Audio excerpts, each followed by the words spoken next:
we got our bump and run, okay? We did a little bit of that one hop. We did a little bit of the ladder drill, worked on different clubs, and the pitching also went well too. What I have here for bunker, okay?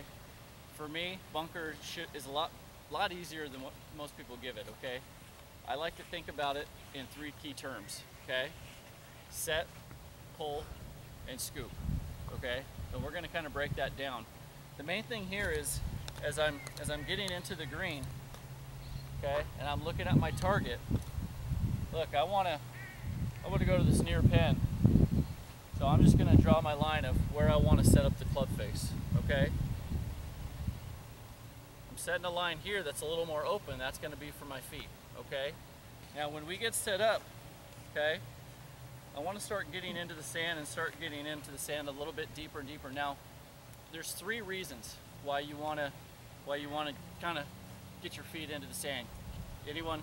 You want to be lower so that the club path is Correct. below the You ball. want to be lower because you're, in essence, chunking the shot a little bit, okay? What's another reason why we want to kind of get our feet in there? Stability, control. Yeah, control of the body, stability. So now my feet are kind of locked in, okay? And then what about a third thing? The feel of the sand. Absolutely. Perfect. That was awesome. So look, here's my club face.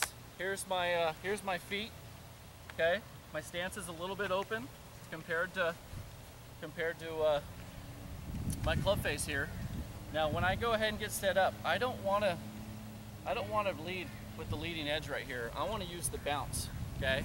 I always recommend a higher loft, especially on these shorter shots. So, you know, for me, I like to use my lob wedge, okay? Some people like using sand wedge, but if you have a lob wedge, I'd recommend it unless you need to go further distances, okay? But let's go ahead and get into that set, pull, scoop, okay? When we get going, look, I'm gonna set up my club face right here. And as we get going, look, my setup's gonna be about neutral, except I'm just gonna come over and give it a little shift with the knees, so I'm almost 70-30 front knee to left knee, okay? As we get into the set, pull, scoop, the set is gonna be the backswing, okay?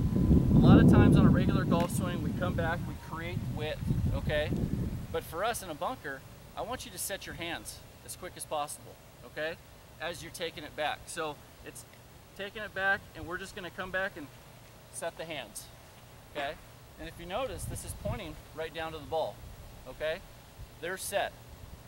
As I come down from the set position, I'm gonna take off my non-glove hand, and I'm gonna use my leading arm to pull down. And if you see where I pull down, it's directly over the ball, okay? My club's parallel, all right? And then finally a scoop. I'm gonna switch hands so you can see how much more of this hand I use. I use none. I'm gonna go ahead and scoop up to the sky, okay? So I'm gonna set the hands, I'm gonna pull with my lead arm, and I'm gonna scoop with the back hand. The reason why a lot of people leave the shot in the bunker is because they might have the set and the pull, but you see how far that traveled? Well, look, it's the equivalent of coming in here, and because the sand doesn't travel very far. So if you want the ball to travel far, I want you to scoop the sand far, okay? So in essence, the more that you scoop the sand, or the further you scoop the sand, the more the ball's gonna go, okay? So I'm getting in here, okay? Open stance, I'm gonna set, pull, and scoop, okay? Let's do it in that order here. Set, pull, scoop.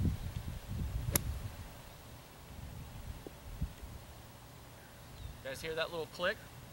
Let's do it again real quick here. How far behind the ball are you getting? You know, not very far. You know, when you get into the sand, even when you chunk shots out there on the range, it's probably because you're getting a little handsy with your right hand, okay? Kind of that casting motion.